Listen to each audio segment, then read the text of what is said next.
Bendito seja, Senhor, para sempre o teu nome. Graças e glória nós te damos por sua existência, por tudo que o Senhor fez, por tudo que o Senhor é, por tudo que o Senhor vai fazer. Te damos honra e louvor. Para sempre o Senhor existe, desde a eternidade à eternidade, tu és Deus.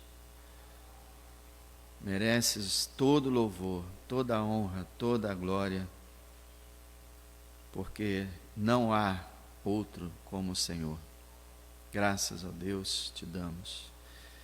E nos reunimos mais uma vez para estudar tua palavra, para refletir sobre ela. Ela que nos informa, como nós cantamos, esse grande e maravilhoso amor que o Senhor tem por nós. Obrigado, Senhor, pelo Senhor ser tão grande e ainda assim amar seres tão pequenos como nós. Obrigado, Senhor, que nessa noite o teu amor fique estampado diante de nós, para que possamos te agradecer e te adorar por esse surpreendente e glorioso amor. E pedimos, ó Deus, que esse amor esteja em nossos corações, como diz Romanos 5, esteja derramado em nossos corações, para que possamos sentir um pouco do que o Senhor sente, para que possamos trabalhar na sua bendita obra, para que o Senhor nos use como instrumentos, canais do seu amor. Abençoa, Deus, cada irmão aqui presente, com sua bendita palavra, com seu consolo, com seu poder. E abençoa todos aqueles que estiverem assistindo na internet. Abençoa, Senhor. Em nome de Jesus. Amém. Lucas capítulo 15.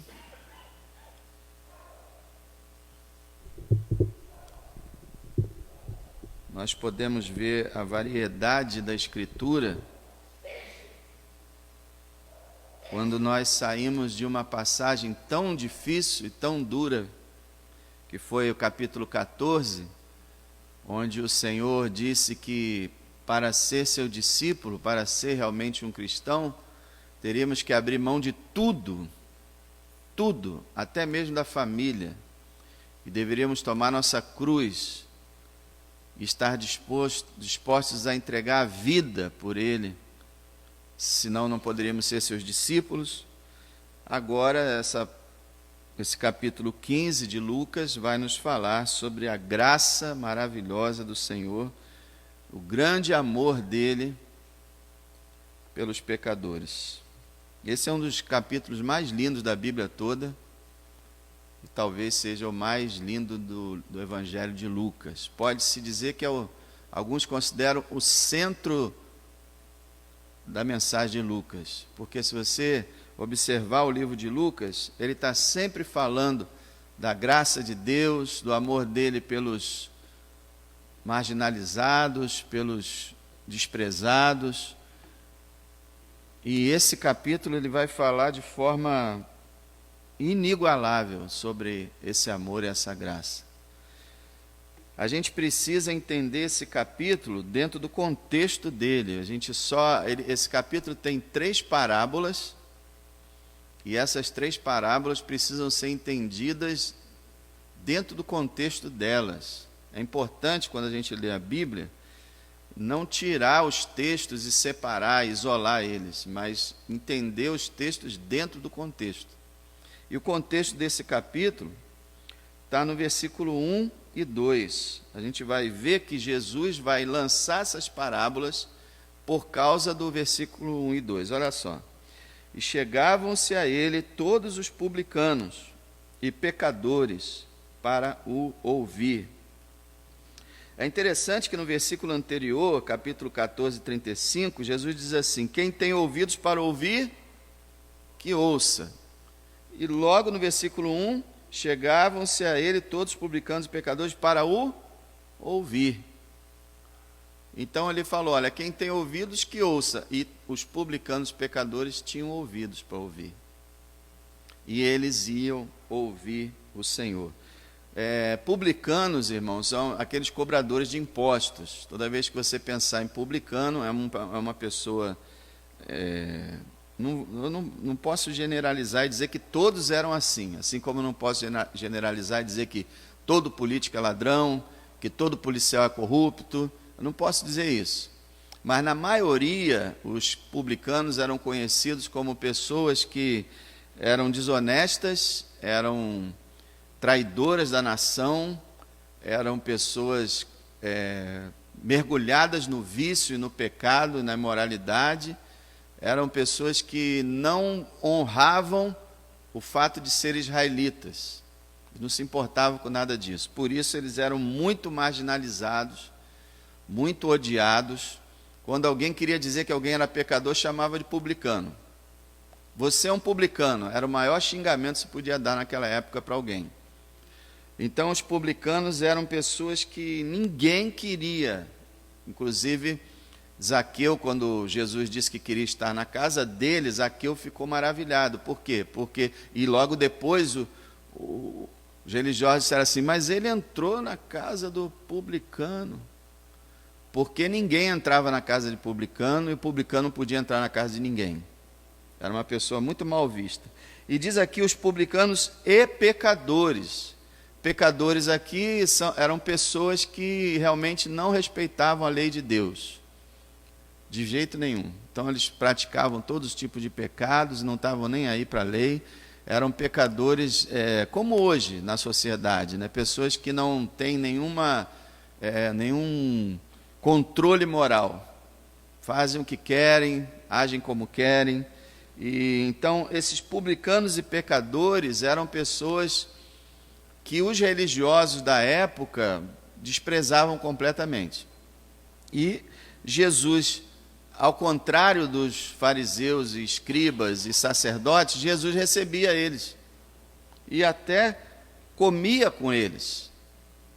E as pessoas não entendiam isso, né? Como é que pode o Senhor sendo tão santo, tão puro, misturado com gente desse tipo, mergulhado no pecado?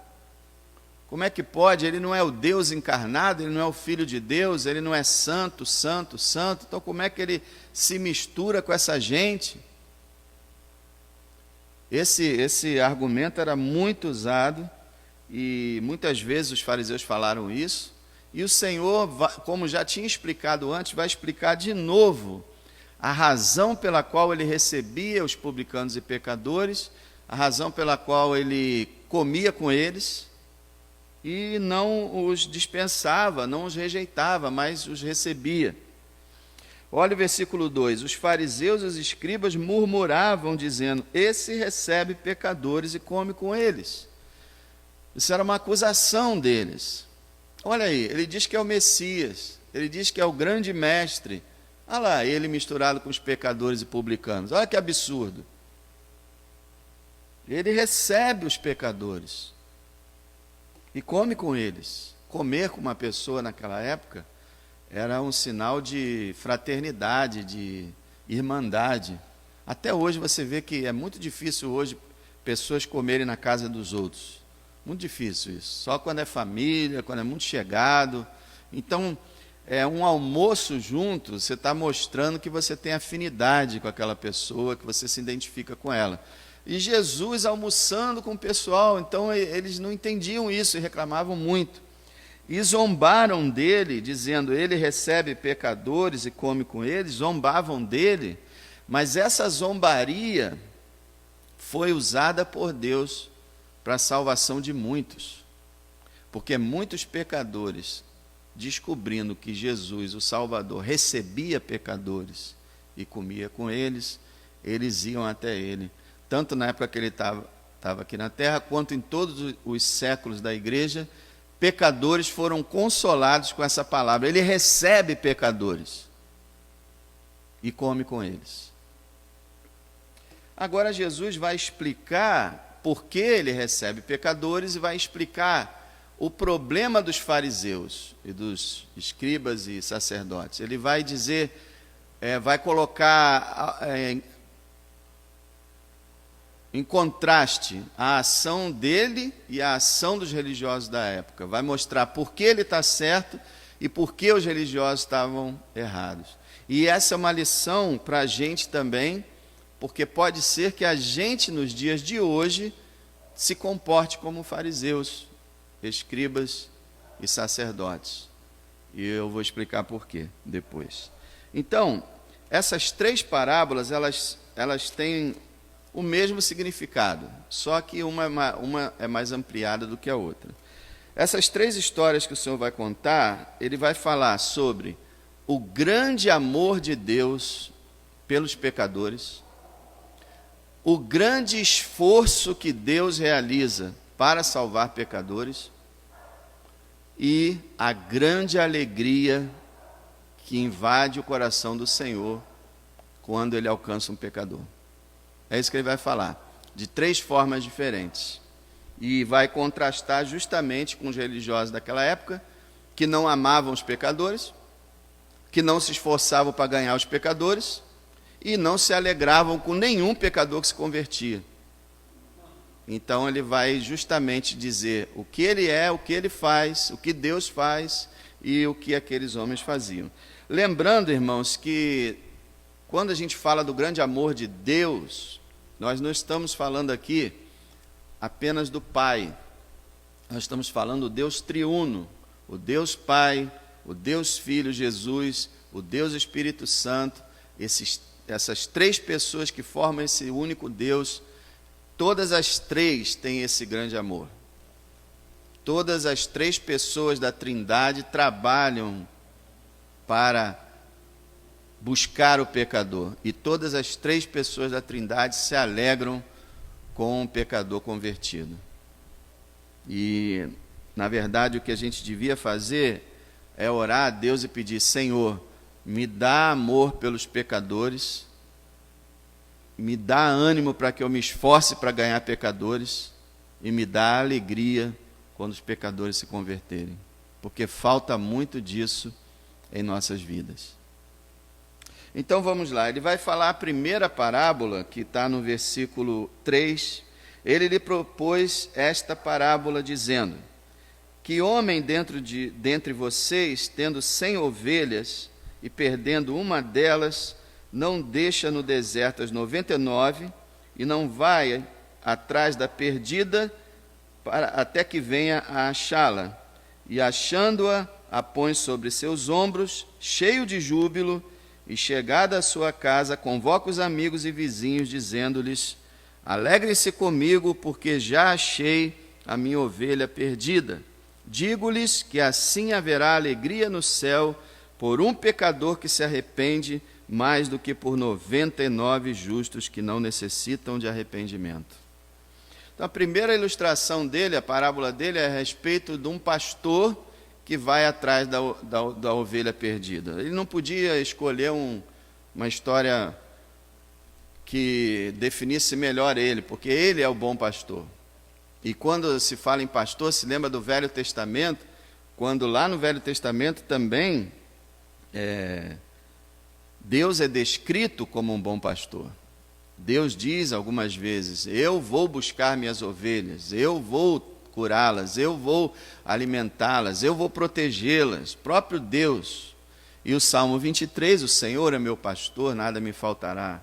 E alguns textos na Bíblia apresentam Deus como pastor. Aqui ele está se apresentando tanto a Deus quanto a ele como aquele pastor que vai atrás de uma ovelha que se perdeu, sendo que ele tem 99. Ele, na verdade, ele tem 100, uma se perdeu, ele tem 99, mas ele deixa as 99 e vai atrás daquela ovelha perdida. E ele pergunta assim: qual de vocês não faz isso? Quer dizer, qual é o pastor responsável, cuidador de ovelhas, ou cuidador, ou que sejam dele, qual é o pastor que, mesmo tendo 99 lá guardados, não vai atrás daquela que se perdeu? É claro que ele vai. Então ele está dizendo, se o pastor tem 100 ovelhas, uma ele se perde, ele deixa 99 guardada e vai atrás da centésima, se um pastor normal faz isso, quanto mais eu estou fazendo, quanto mais o meu Pai faz.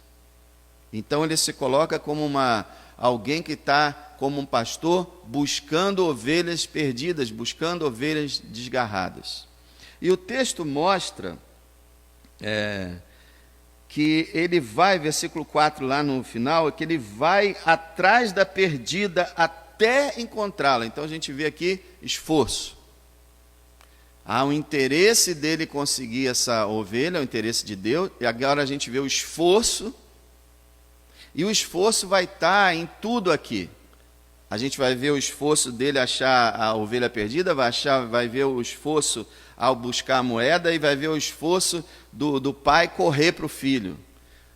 Nas 3 histórias ele mostra o esforço de Deus para ganhar as almas. Se você pensar em Jesus, o Filho eterno de Deus, vivendo na glória celestial, no maior conforto, numa autoridade e bênção sem fim, ele desce à terra, nasce como homem e vive nesse pântano que é essa terra, esse esgoto, vive aqui e passa a vida correndo atrás das ovelhas perdidas, e por fim ele dá a sua vida na cruz para receber a ira de Deus sobre ele. Puxa, diante disso a gente não conhece nenhum esforço comparável a esse. Então ele está falando aqui, Deus, o Pai, o Filho e o Espírito Santo se esforçam para encontrar os perdidos. Versículo 5 diz que ele, quando acha essa ovelha, põe sobre os ombros. Isso é uma expressão de amor do pastor pela ovelha, talvez também uma expressão de ajuda, talvez a ovelha estivesse ferida, estivesse faminta, fraca, ele põe a ovelha no ombro, com as patinhas para frente, com o estômago, a barriga dela apoiando no pescoço, e vem ele carregando a sua ovelha, que não era nada leve, vem ele carregando a ovelha pesada nas suas costas, com todo esse esforço, trazendo a ovelha para o aprisco de novo, e ele não está cansado, aliás, ele está cansado fisicamente, mas não mentalmente, ele está feliz, ele está alegre, com todo aquele esforço. Ele carrega a ovelha, e a gente pensa, quantas vezes, se não o tempo todo, Deus não nos carrega, não é? Deus nos carrega o tempo todo. Se não fosse Ele nos levar nos seus ombros, estaríamos todos perdidos. Você sabe que a ovelha é um dos animais mais tolos que existem. Tolos, dependentes, ela é meio míope, ela não sabe andar sozinha, ela morre de medo de tudo. É a cara do ser humano. O ser humano se acha tão poderoso, né? E Deus chama o ser humano de ovelha. Não chama de leão, não chama de elefante, não chama de tigre, chama de ovelha. A gente fica todo bobo achando que ovelha era um animal muito dependente, fraco, quase cego, tolo, teimoso, tudo que a gente é. E aí o Senhor mostra o esforço, mostra mais esforço ao carregar a sua ovelha, e mostra no verso 5 a alegria. Achando-a, põe sobre seus ombros, cheio de júbilo. E versículo 6, e chegando à sua casa, convoca os amigos e vizinhos, dizendo-lhes, alegrai-vos comigo, porque já achei minha ovelha perdida.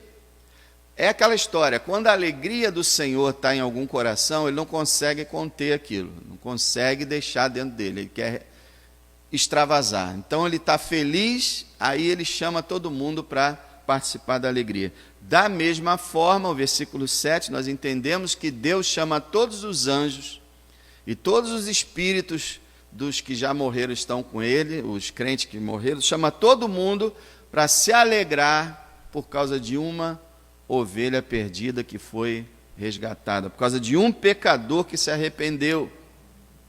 Então você vai encontrar essa alegria, você vai encontrar esses três fatos: o grande amor de Deus, o esforço dele e a alegria dele nas três histórias.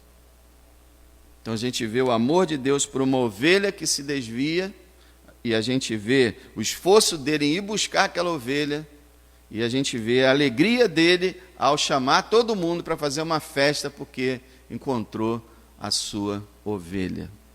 Essa é a primeira história.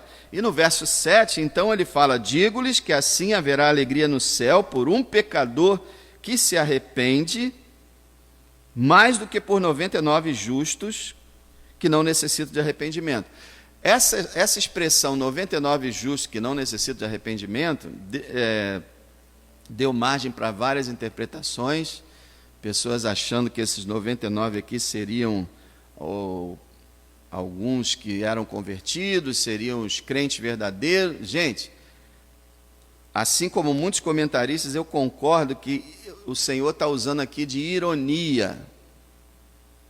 Ele está aqui usando uma forma de linguagem para atacar, no bom sentido, para despertar a consciência dos fariseus.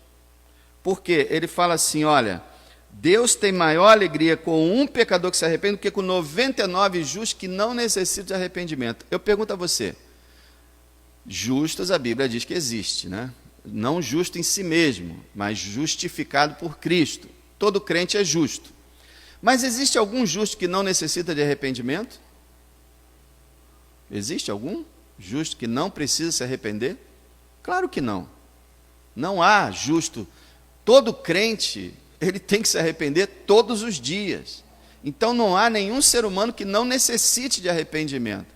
Então quem são esses que ele está falando? São os fariseus, os religiosos da época, que achavam que eram justos e que não precisavam de arrependimento. Você quer ver?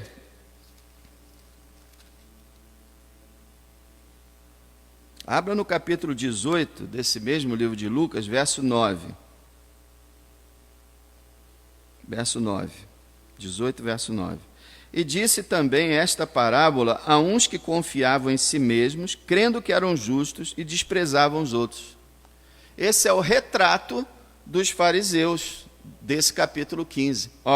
Pessoas que confiavam em si mesmos, pessoas que acreditavam que eram justas em si mesmo, e pessoas que desprezavam os outros.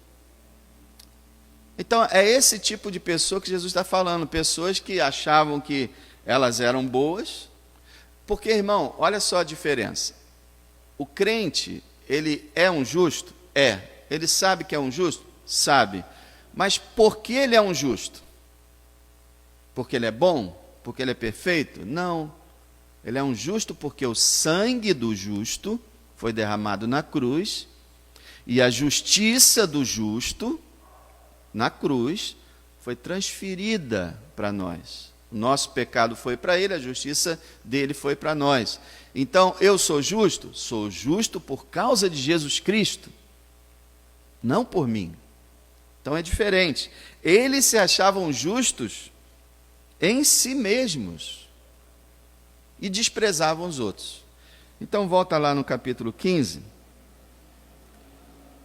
Jesus está dizendo o seguinte: olha, para Deus vale mais um que se arrepende do que 99, e ele podia falar até 99 mil, 99 milhões que acham que são justos e que não precisam se arrepender. Para mim vale mais aquele que está mergulhado no pecado e se arrepende do que aquele que acha que é bom. E meus irmãos, isso não é uma doença só de fariseu, isso é uma doença de todo ser humano. Eu nasci assim, eu achava que eu era bom, até eu ter contato com a Bíblia e com o Espírito Santo, que mostrou para mim o quanto eu era pecador, mas eu achava que eu era bom. Todo ser humano nasce achando que é bom. E tem evangélicos, pessoas nas igrejas, membros de igreja batizados, que acham que é bom. E Jesus falou assim, uma vez, bom, o rico chegou para ele, bom mestre, ele, peraí, por que me chamas bom? Só há um bom, que é Deus. Você está querendo me bajular, ou você está reconhecendo que eu sou Deus? Eu sou bom porque eu sou Deus. Além de homem, eu sou Deus, e eu sou um homem sem pecado. Fora Deus, o Pai, o Filho e o Espírito Santo, não há ninguém bom. Então, nós cremos que Jesus estava aqui ironizando e tentando despertar a consciência daqueles, não só dos fariseus, mas de qualquer um que possa viver hoje, daqueles que acham que não precisam se arrepender. Você sabia que tem crente que acha que ele se arrependeu quando ele se converteu? Não, há 32 anos atrás eu me converti, eu me arrependi lá. Agora eu sou justo, eu estou bem, não preciso de me arrepender. Que absurdo. O crente, ele se arrepende no primeiro dia da conversão dele e vai se arrepender até ele morrer. Até ele morrer. Eu me lembro de Agostinho, a Igreja Católica chama ele de Santo Agostinho, mas ele era cristão de verdade, era um homem de Deus, um dos maiores teólogos que a igreja já teve, um dos maiores escritores, viveu 300 e pouco, até 400 e pouco que ele viveu. Ele, um pouco antes de morrer, ele pediu para se colocasse o Salmo 51 na parede. E todos os dias ele lia o Salmo 51 ou pedia para alguém ler para ele antes dele morrer. Você conhece o Salmo 51, né? Ou não? Tem misericórdia de mim, ó Deus, contra ti somente pequei, fiz o que aos teus olhos é mal, lava-me, Senhor. É um salmo de arrependimento, é um salmo de confissão de pecado. Então o crente todo dia deve se arrepender e todo dia deve confessar pecado. Se a gente não enxerga mais o que a gente está cometendo de errado, e a gente não vê necessidade em pedir perdão a Deus, e a gente não sente momentos de arrependimento, ou a gente não é crente, ou a gente está muito mal mesmo. Então, aqui nós vemos a primeira história, e o Senhor está falando, Deus quer pessoas que se arrependam, não pessoas que dizem que são justas. Deus prefere aquele que está lá, um publicano, um pecador, aquele que está na lama, enfiado até o pescoço na lama, mas que se arrepende, do que essas pessoas que são corretas aos olhos da sociedade e que nunca se arrependeram de nada. Então ele continua com a mesma história. Olha o versículo 8. Qual a mulher que tendo 10 dracmas, agora é a segunda parábola, dracma era uma moeda que valia na época a diária de um trabalhador. Então, valia de repente seus R$100, seus R$150. Qual a mulher que tendo 10 dracmas, se perder uma dracma, não acende a candeia, que é a lamparina, e varre a casa e busca com diligência até a achar?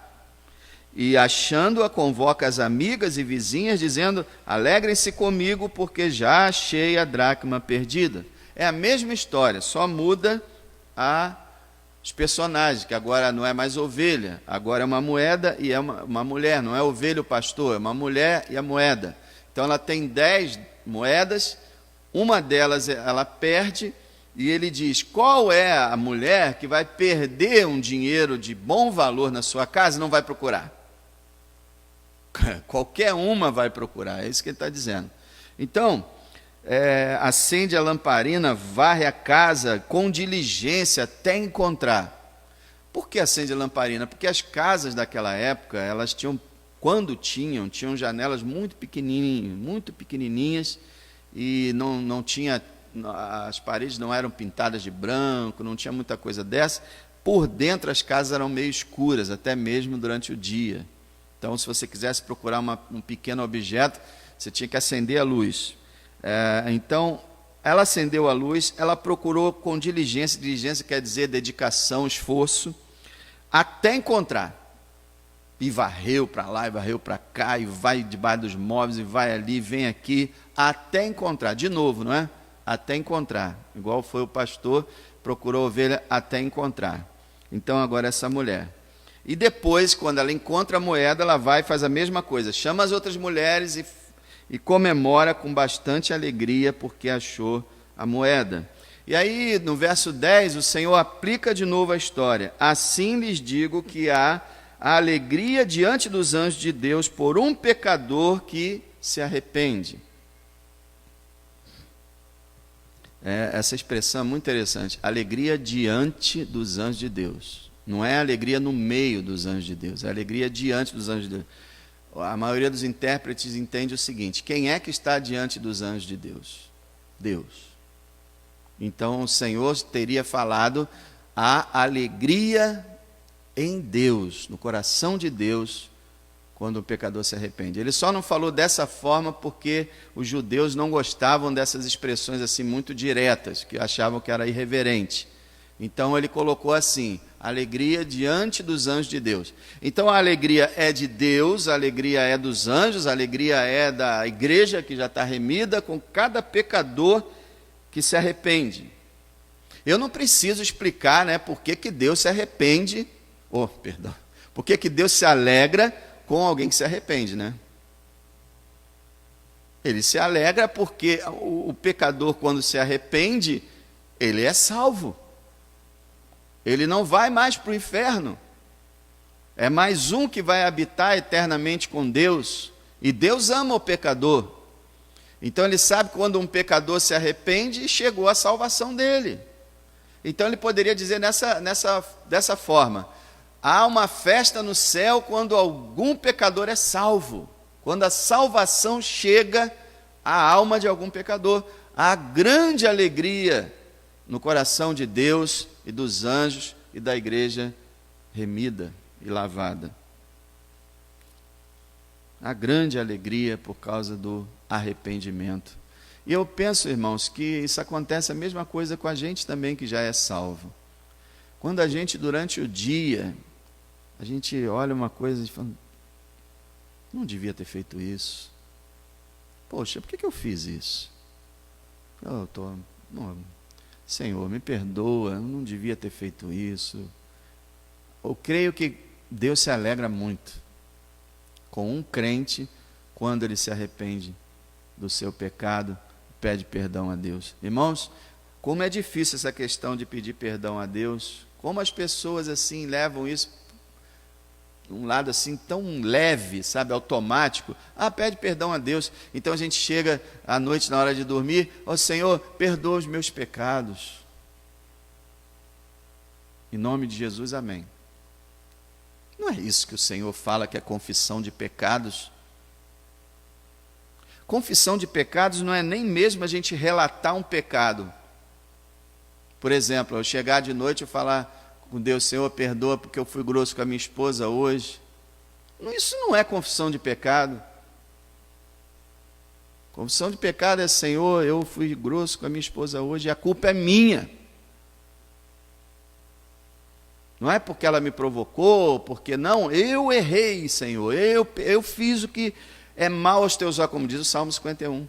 Fiz o que é mal aos teus olhos, eu fiz, e eu me arrependo, Senhor, e eu não quero mais fazer isso, me perdoa, Senhor. Isso é confissão de pecado. Não é chegar na noite: Senhor, perdoa meus pecados, amém. Isso é ofender a Deus, porque Deus conhece o nosso coração. A gente não está arrependido de nada, não está pedindo perdão nenhum. A gente está só repetindo uma frase. E Deus não quer isso. Então, irmão, deixa eu falar: quanto mais perto nós estivermos do arrependimento, melhor. Quanto mais perto nós estivermos de entender que somos grandes pecadores, melhor.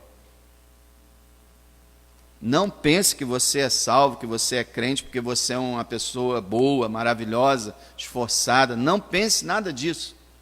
Que você é salvo porque você ora muito, você lê muita Bíblia, você dá seu dízimo, você vai à igreja, você é uma pessoa que santifica, evita fazer certas coisas, luta, e isso e aquilo. Não é por causa disso que você é salvo.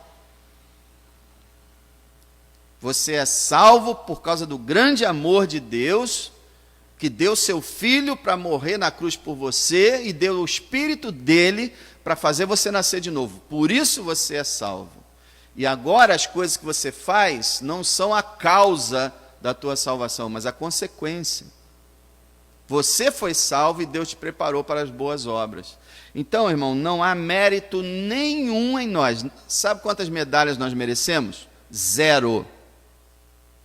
Mas tem aquela história que o pessoal fala, né? Ah, não, deixa eu fazer um negocinho aqui que vai ter mais uma estrelinha lá para mim no céu. Já viu gente falando assim? Crente não pode falar assim de jeito nenhum. Ah, mais uma medalha no meu peito. O Senhor está me... Ó, mais uma recompensa que eu consegui. O Senhor vai me... Que isso, irmãos? Ah, mas a Bíblia não fala do galardão, da recompensa? É dada gratuitamente. É como um pai que chega para um filho e dá a ele os presentes. Não porque ele mereceu, mas porque ele o ama. Então, todas as obras que nós realizamos em Deus. Deus é o que opera em vocês, tanto querer quanto efetuar. Deus é o que de antemão preparou vocês para as boas obras. Todo cristão deve pensar assim: há alguma coisa errada comigo? Sou eu. Há alguma coisa boa em mim? É Ele. Assim que o cristão deve pensar.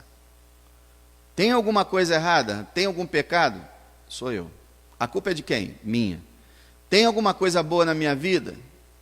Tem alguma coisa? Tem. De repente, se eu procurar devagarinho, eu acho em algum cantinho. Quem é que é o responsável por essa coisa boa? Ele. Ele. A Ele seja a glória. Quando nós chegarmos no céu, vai ser: seja bendito o Cordeiro, que com seu sangue nos comprou. Ninguém vai ser bendito lá no céu, ninguém vai ser louvado no céu, ninguém vai ser adorado, reconhecido, aplaudido. É o Senhor que vai receber toda a glória. Então ele entra na terceira história, que essa história então é a melhor de todas, é incrível, a parábola do filho pródigo. E essa parábola tem muita aplicação, eu não vou entrar em todas, eu já preguei algumas vezes sobre essa parábola. Eu acho que esse é o texto mais pregado da Bíblia, talvez.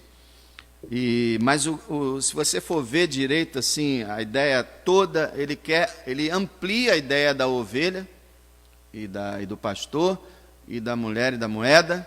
Agora ele vai falar de 2 filhos, não é um não.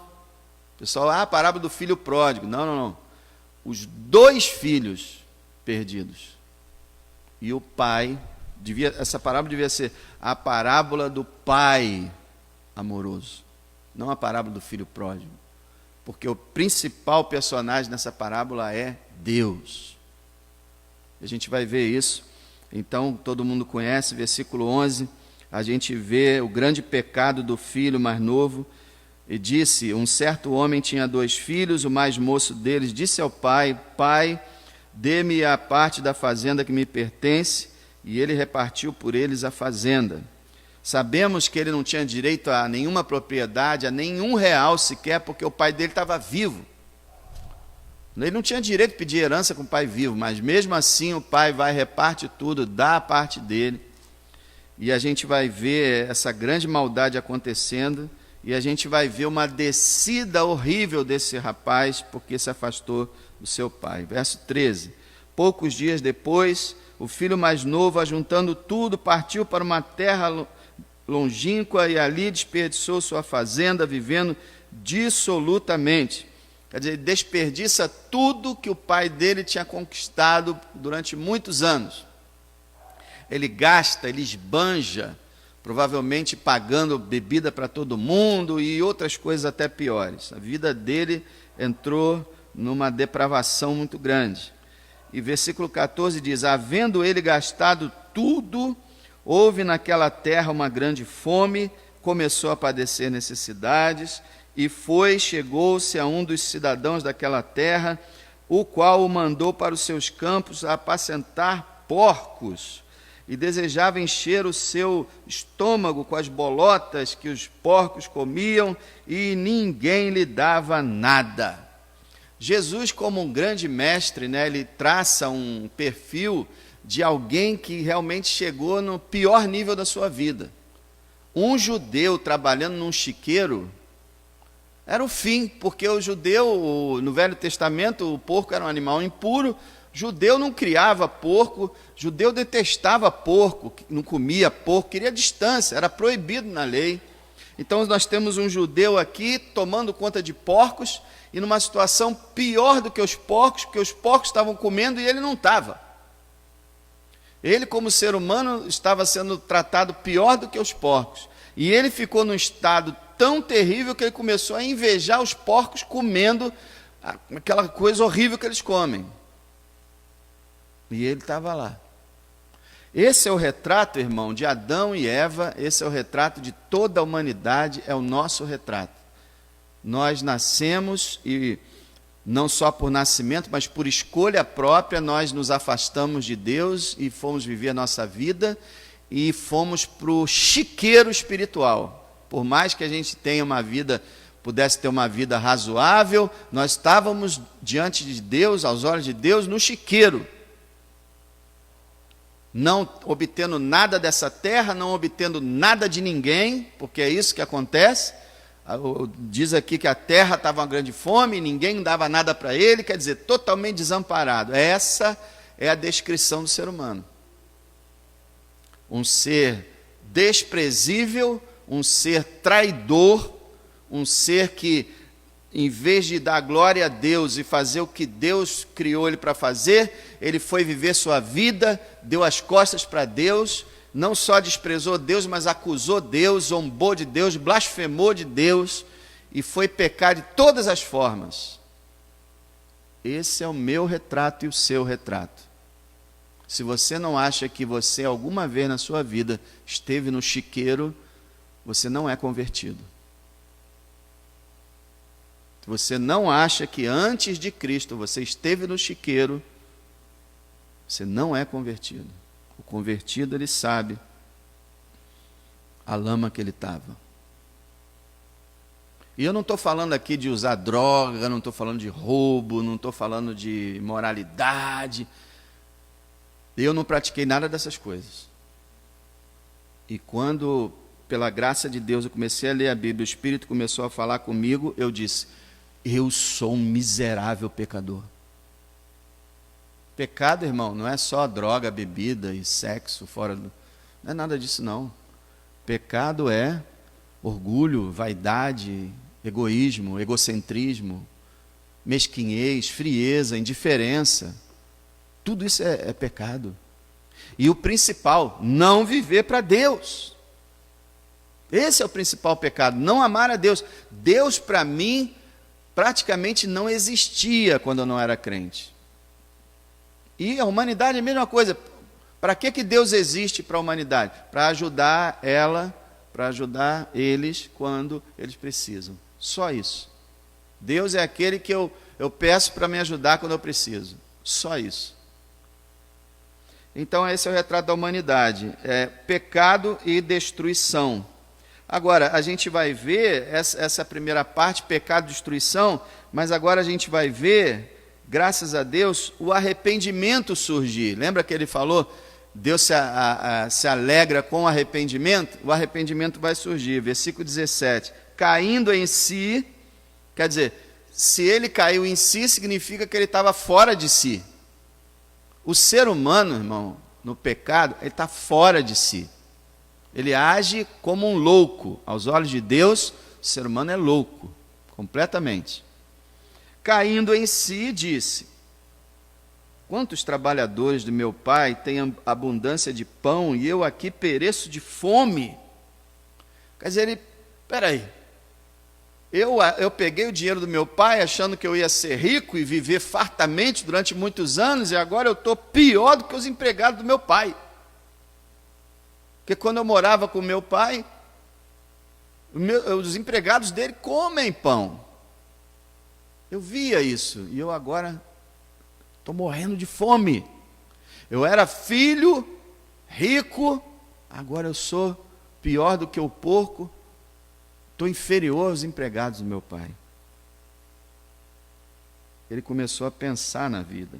Alguns comentaristas querem dizer que essa confissão desse homem foi superficial e interesseira. Não acreditamos nisso. A maior parte dos comentaristas acreditam que realmente ele estava se arrependendo. E o arrependimento dele começou quando ele percebeu o que ele tinha feito e onde ele tinha parado. E agora ele vai tomar aquela decisão do verdadeiro arrependido. Versículo 18. Eu me levantarei, irei ter com meu pai e lhe direi, Pai, pequei contra o céu e perante ti. Já não sou digno de ser chamado seu filho. Faz-me como um dos seus trabalhadores. Aqui há uma mente que demonstra arrependimento. Eu vou voltar para o meu pai. Olha a coragem. Depois do que ele fez, não vou voltar para o meu pai. E eu vou dizer para ele, pai, eu pequei. Eu pequei, ele diz, contra o céu e contra o Senhor. A ordem perfeita. Davi disse lá no Salmo 51, ele tinha pecado contra Betseba, contra Urias, e ele disse lá, contra ti somente pequei, e fiz o que aos teus olhos era mal. Eu me lembro muito bem, quando eu me converti, que isso aconteceu na minha vida. Quando eu pecava, ou quando eu ameaçava pecar, eu não estava preocupado quem é que ia ver. Eu pensava nele. Falava, meu Deus, eu vou pecar contra ele. Não vou. E desistia. Essa é uma noção que surge depois que a pessoa é convertida. Antes, ela não se preocupa com nada de pecar contra Deus. Que pequei contra Deus? Não está nem aí. A pessoa faz o que quer, não está nem aí. Depois que é crente, ela está fazendo um negócio, peraí. Estou pecando contra ele. Pequei contra o céu, ele quer dizer pequei contra Deus. Ele não fala assim direto, pela razão que eu disse, que seria uma certa irreverência falar direto assim. Então, pequei contra o céu. Pequei contra Deus e contra o Senhor. E aquela questão, não sou digno de ser chamado teu filho. Gente, o ímpio, o incrédulo, ele se acha digno de tudo. Ele acha que ele é filho de Deus também. Todo mundo é filho de Deus, ele também é. Ele merece tudo e Deus tem a obrigação de fazer tudo por ele. Porque afinal de contas foi Deus que colocou ele nessa terra. Então ele que se vire para fazer o que for melhor para mim. Eu sou digno. Você vê isso aí no mundo, você vê nos filmes, em documentários, você vê na TV, na vizinhança, na tua família, você vê as pessoas dizendo claramente, eu sou digno. E ficam uns elogiando os outros. Quando o arrependimento chega, você diz, eu não sou digno de nada, eu sou indigno. E ele não era mesmo, ele não era porque ele era um ser humano, ele não era pelo que ele tinha feito com o pai. E aí ele diz, eu não sou digno de ser teu filho, sou digno de ser chamado seu filho. Eu digo para você uma coisa, nenhum ser humano é digno de ser filho de Deus. Nenhum. Mesmo depois de crente, nenhum ser humano é digno de ser chamado filho de Deus. Só somos filhos de Deus pela graça de Deus. E aí faz como um dos trabalhadores. Agora, o interessante é o seguinte, se ele parasse aí, já era, ele ia perecer lá no chiqueiro, mas o arrependimento dele era verdadeiro e levou ele a fazer, aí. Porque muita gente fica nesse negócio, não, eu vou, só na resolução, mas nunca vai. Isso não é arrependimento. Arrependimento parte para a ação.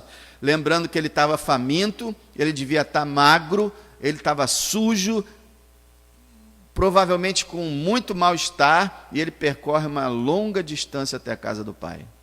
Então ele teve inúmeros e diversos motivos para ele cair desfalecido no meio do caminho e não chegar no pai. Mas ele chega.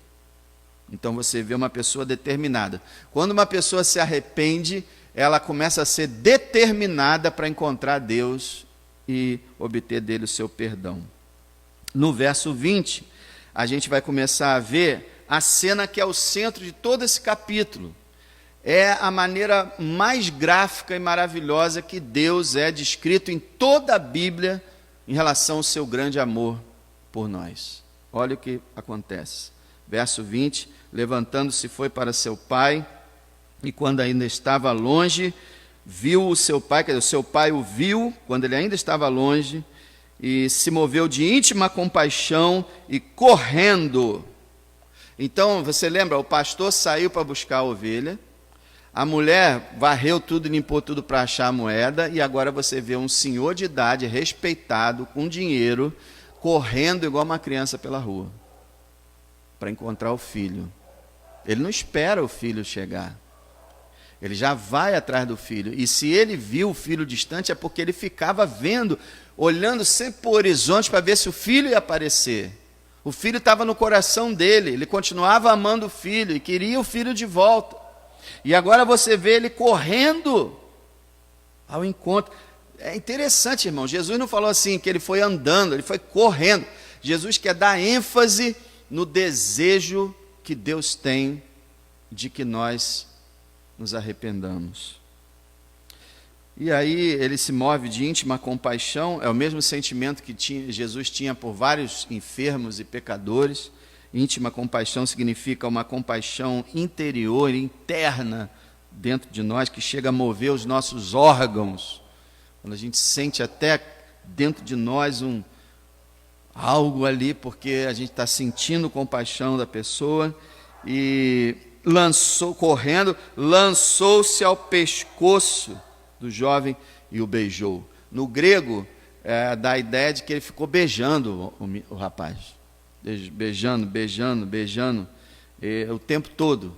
O rapaz estava sujo, provavelmente mal cheiroso. Eu não sei se ele teve algum tempo de tomar algum banho, ou se conseguiu alguém que o ajudasse a tomar um banho, mas a caminhada com certeza teria deixado ele sujo e suado.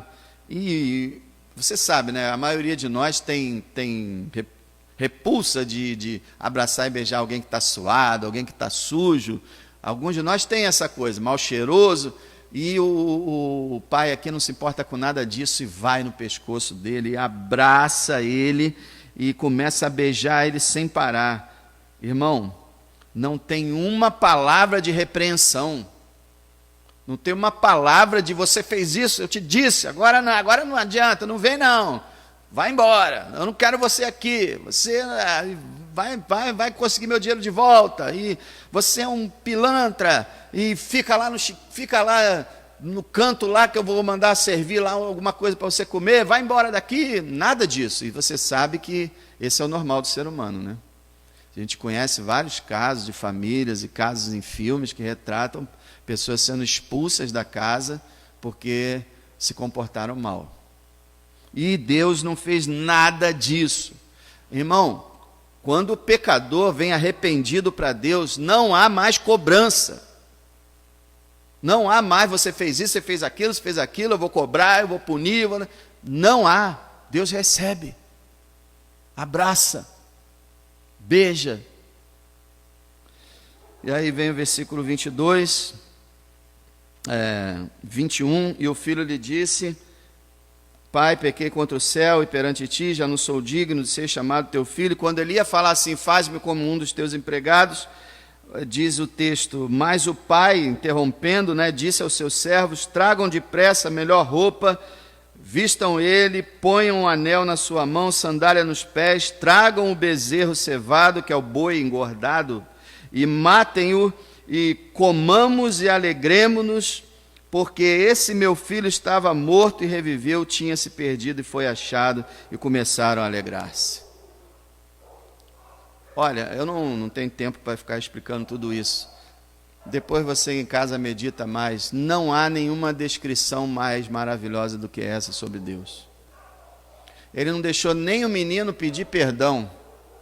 Ele já foi logo direto pedindo que ele pudesse ser vestido de novo como filho, receber seu anel da filiação, a sandália para tirar qualquer ideia de que ele era um escravo, ele era livre, ele era o filho dele, ele foi restaurado na mesma hora, sem nenhuma cobrança. Olha, eu vou te ajudar, hein? Você vai ser meu filho, mas você agora vai ter que isso. Não, nada. E aí, a história não acaba aqui. Fizeram uma festa, todo mundo alegre, a festa de novo, lembra? O meu filho estava morto, reviveu, tinha se perdido, foi achado. É isso que acontece com a pessoa que se arrepende. Aí, a festa está rolando e a maioria dos pregadores, por razões de tema da mensagem, param aqui. Eu mesmo já teve algumas vezes que eu parava aqui. Mas o restante da história é o principal e é a razão pela qual Jesus contou essas 3 histórias. Ele vai falar do fariseu. Ele vai descrever o fariseu, ele vai descrever o religioso apenas. Olha o verso 25. É o seu filho mais velho, que está tão perdido quanto estava o outro.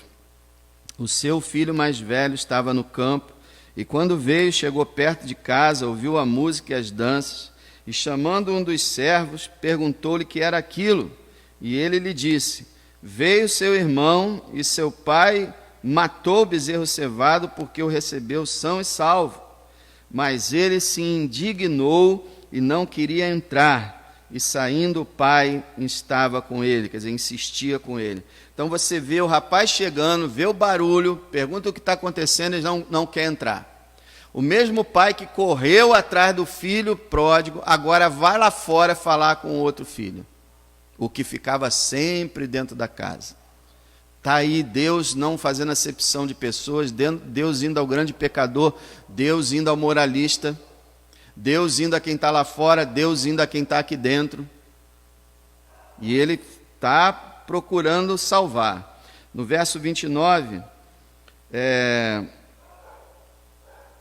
no verso 28 fala que ele insistia com ele para entrar, né? O verso 29 diz: mas respondendo ele, disse ao pai: eis que te sirvo há tantos anos, sem nunca transgredir o seu mandamento, e nunca me deste um cabrito para alegrar-me com os meus amigos. Vindo, porém, esse seu filho que desperdiçou a sua fazenda com as meretrizes, mataste-lhe o bezerro cevado.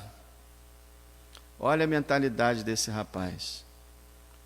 Ele é uma pessoa que é fiel, ele se acha fiel, perfeitamente obediente.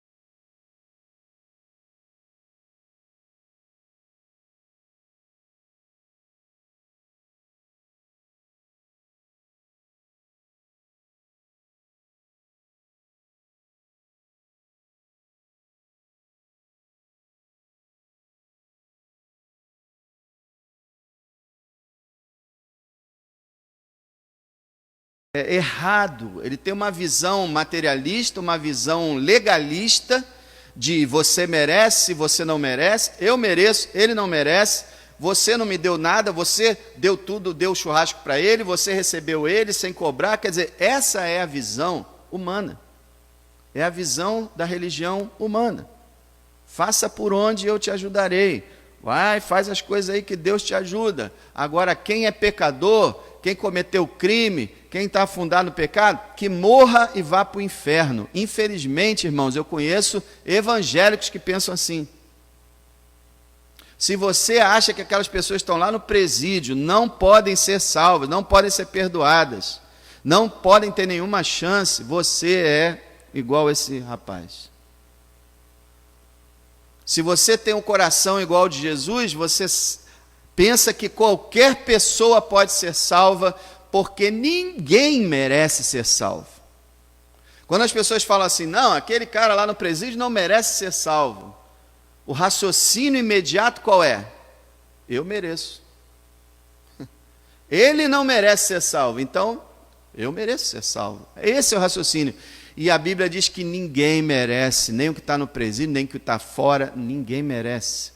E aquele rapaz estava trabalhando com merecimento, ele estava amargurado, ele estava odiando o seu irmão e agora ele estava odiando o seu pai. Aqui. Ele estava odiando agora o seu pai também. Olha só, irmãos, para terminar aqui, versículo 31. E ele lhe disse, olha o pai, filho, você sempre está comigo, todas as minhas coisas são suas, mas era justo alegrar-nos e regozijar-nos, porque esse seu irmão estava morto e reviveu, tinha se perdido e foi achado. Filho, era justo, era correto que a gente recebesse o filho pródigo com muita alegria, porque qualquer pessoa que ama, quando alguém é restaurado, ela não fica com raiva, não. Ah, agora está na igreja, aí fez o que fez, agora está na igreja. Isso é papo de incrédulo, gente. Incrédulo pode falar assim, que eles são incrédulos mesmo, não entende nada. Crente não pode falar assim, não. Ah, o irmão tal desviou, pintou e bordou, agora está voltando aí, a gente vai... sim, vamos aceitar. Isso é amar, irmão. Ninguém merece coisa nenhuma, gente. Corta esse negócio de mérito, ninguém merece. Nós não merecemos. Então, se o arrependido vem, ele tem que ser recebido. E o que acontece é que Jesus termina a história assim, ele para. Ele não explica se aquele rapaz concordou e entrou, ou se ele não entrou.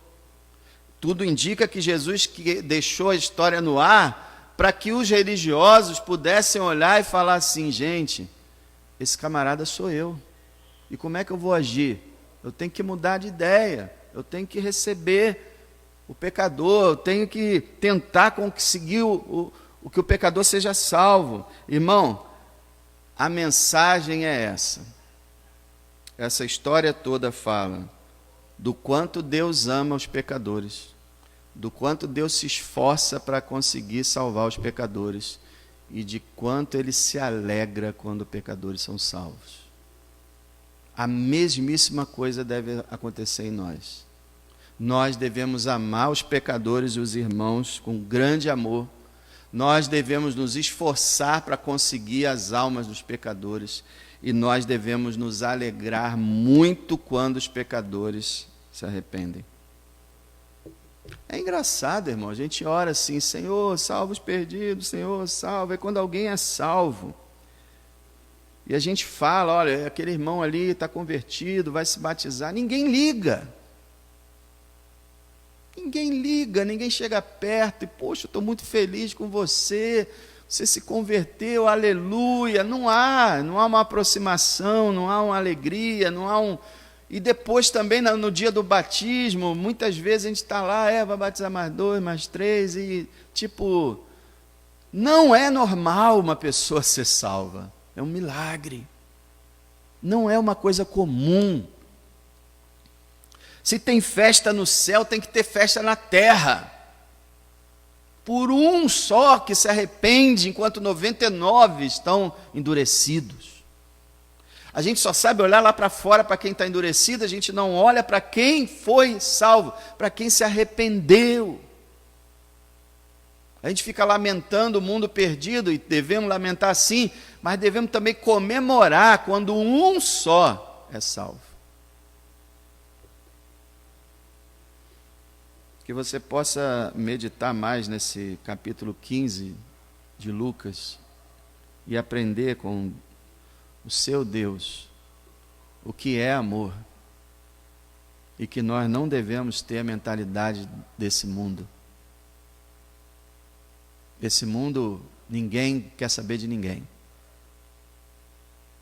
E esse mundo é assim, pagou, fez... leva, vingança, castigo, punição. Não, ele vai, não merece perdão, não pode, perdão não, ele não. E você sim? Ora,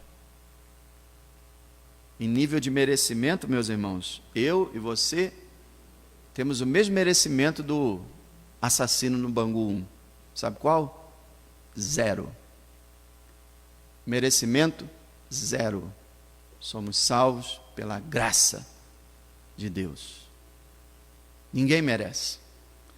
E Deus seja louvado porque Ele nos amou. Nós estávamos no chiqueiro e Ele foi lá. Agora, irmão, aqueles que você observar que estão no chiqueiro espiritual, vá até eles. Converse com eles. Ah, mas eu não quero ouvir. Vai lá mais uma vez, mais uma tentativa. Quem sabe Deus não usa. Ah, mas vai, busca, até encontrar. Porque isso é que o Senhor faz por nós. Pai, ajuda-nos a fazer Tua vontade. Ajuda-nos a ter o coração igual ao Teu. E que o Senhor possa fazer grandes coisas nesse lugar, em todas as igrejas espalhadas por essa terra, usando nossas vidas e as vidas de todos os crentes, para que mais pecadores possam se arrepender e que haja festa no céu e festa na terra e festa no nosso coração por um pecador que se arrepende. Em nome de Jesus, amém.